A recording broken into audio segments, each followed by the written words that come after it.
ఇప్పుడు ఈ Trump tariffs వల్ల స్టాక్ మార్కెట్ క్రాష్ అయిపోయింది అండ్ సూన్ రెసెషన్ కూడా వస్తుంది అని అంటున్నారు.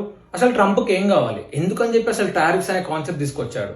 ద రీజన్ ఈజ్ ట్రంప్ ఏమన్నాడంటే మా ప్రొడక్ట్స్ మీ కంట్రీకి వచ్చినప్పుడు మీరు వాటిపైన ట్యాక్స్ యాడ్ చేసి ఎక్కువ కాస్ట్ తోటి మార్కెట్ లో పెట్టడం వల్ల మా ప్రొడక్ట్స్ ఎక్కువ కొనలేకపోతున్నారు. ఇప్పుడు మేమేం చేస్తాము, మీ ప్రొడక్ట్స్ పైన మేము కూడా ట్యాక్స్ యాడ్ చేసి మా కంట్రీలో అవి ఎక్కువ కాస్ట్ కి పెడితే మీ ప్రొడక్ట్స్ కూడా ఎవరు కొనరు. ట్రంప్ ఏంటంటే మా ప్రొడక్ట్స్ పైన ఎలాంటి ట్యాక్స్ యాడ్ చేయకుండా మేము ఎంత రేట్ కి అయితే ఇస్తున్నామో అంతే రేట్ కి మీ కంట్రీలో అమ్మండి అని అన్నాడు. ఓకే, ఇప్పుడు నేను 4 కేసెస్ చెప్తాను. నెంబర్ 1, యూరప్ తీసుకోండి. యూరప్ ఏమన్నదంటే సరే మేము ఎలాంటి టారిఫ్స్ యాడ్ చేయము, మీరు కూడా ఎలాంటి టారిఫ్స్ యాడ్ చేయకండి అంటే యూరప్ ఏమంటాడు, అట్టెట్లా కుదురుతుంది, మీ కంట్రీకి మా కంట్రీకి ట్రేడ్ డెఫిసిట్ ఉంది కదా అని అంటాడు.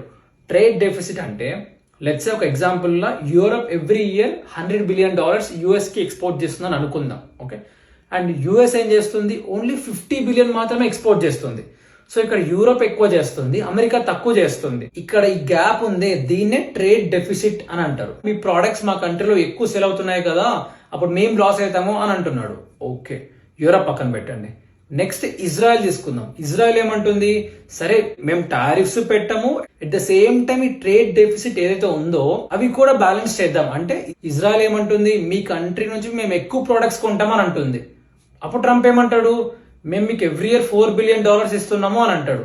కరెక్టే, అమెరికా ఇజ్రాయెల్ కి ఎవ్రీ ఇయర్ $4 బిలియన్ ఇస్తుంది. ఎందుకు, మిడిల్ ఈస్టర్న్ కంట్రీస్ లో ఆయిల్ ప్రొడక్షన్ అనేది చాలా ఎక్కువ ఉంటది. మొత్తం ప్రపంచంలో కావాల్సిన 2/3 ఆఫ్ ఆయిల్ అనేది మిడిల్ ఈస్టర్న్ కంట్రీస్ నుంచే ఎక్కువ ప్రొడ్యూస్ అవుతుంది. అక్కడ అమెరికా డామినెన్స్ ఉంచుకోవడానికి ఎవ్రీ ఇయర్ ఇజ్రాయెల్ కి $4 బిలియన్ ఇస్తున్నాడు. సరే, ఇజ్రాయెల్ పక్కన పెట్టండి. నెక్స్ట్ వియత్నాం తీసుకోండి. చైనా తర్వాత అన్నిటికన్నా ద మోస్ట్ ఎక్కువ టారిఫ్స్ పెట్టిన కంట్రీ అంటే వియత్నాం.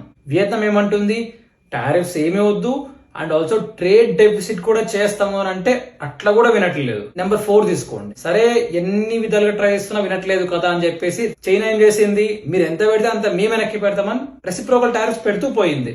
అయినా ట్రంప్ కి ఇంకా కోపం వచ్చి ఇంకా ఎక్కువ పెంచుతున్నాడు. అసలు ట్రంప్ ఏ చెప్పినా వినట్లేదు. ఒకటి టారిఫ్స్ లేకుండా పెడదాము అంటే వినట్లేదు, ట్రేడ్ డెఫిసిట్ ని కూడా బ్యాలెన్స్ చేద్దాము అని అంటే కూడా వినట్లేదు.